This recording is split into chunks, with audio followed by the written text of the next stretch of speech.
Good day, everyone.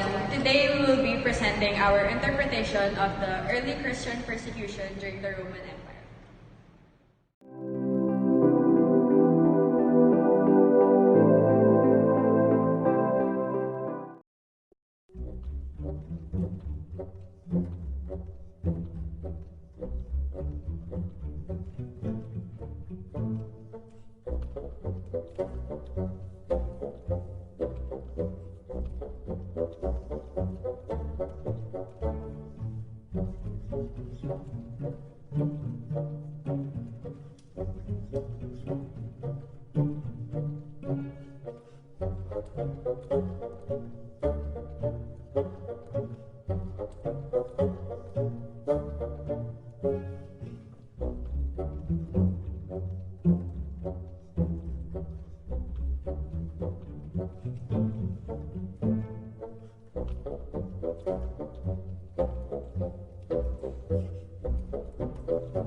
So now we will show you how we relate this interpretation to the current issues of the Catholic Church.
We begin with that devastating story from Sri Lanka. More than 200 people have been killed and hundreds of others have been wounded in a series of 8 separate explosions.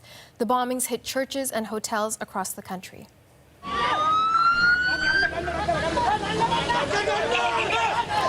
7 people have been arrested in connection with the blasts. The government has shut down most social media and a national curfew has been imposed.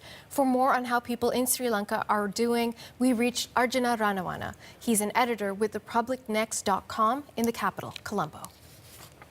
As a community, the Christian community and the rest of the country are in shock because there's a horror at the kind of attacks that have taken place. The holiest day for Christians, and about 6% of Sri Lankans are Roman Catholics, and about 10 to 11% in total are Christians in all. So the 2 Roman Catholic churches that were attacked were very famous ones. The first is St. Anthony's at Kochikade in Colombo, which is revered by people of all religions. People who are not Christians, who are non-Catholics, come there to worship, and it is so well known, and that was the first target. The other one was in close to Negombo, which is a sort of 90% Catholic area in Sri Lanka.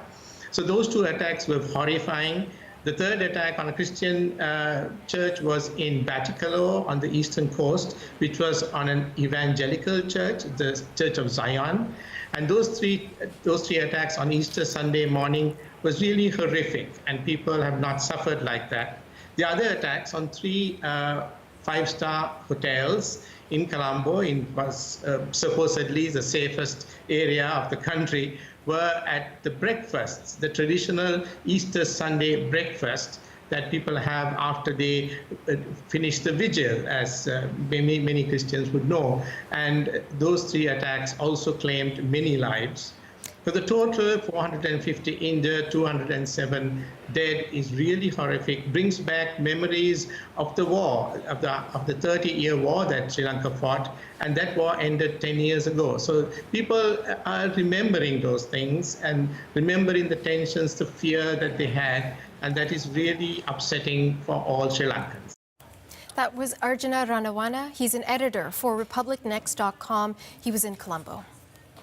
And as we mentioned, the Sri Lankan government is taking some extraordinary measures to control the situation, among them shutting down many social media platforms. For more on what this could mean for the investigation, we reached Sajan Gohel in London. He is the International Security Director at the Asia Pacific Foundation.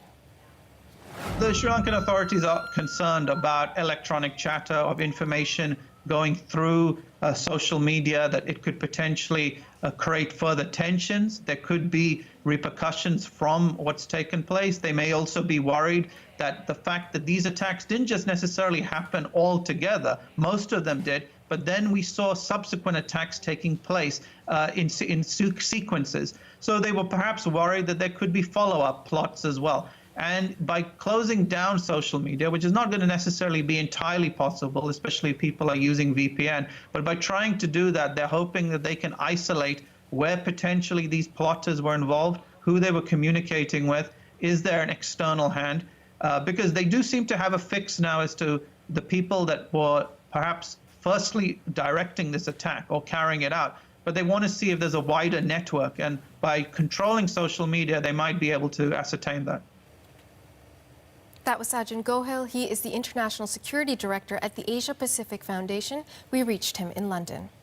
And Prime Minister Justin Trudeau has responded to the attacks. In a tweet, he calls the news absolutely horrific, saying Canada strongly condemns the heinous attacks on Christians and churches and hotels. He says the hearts and thoughts of Canadians are with the victims, as well as their families and loved ones.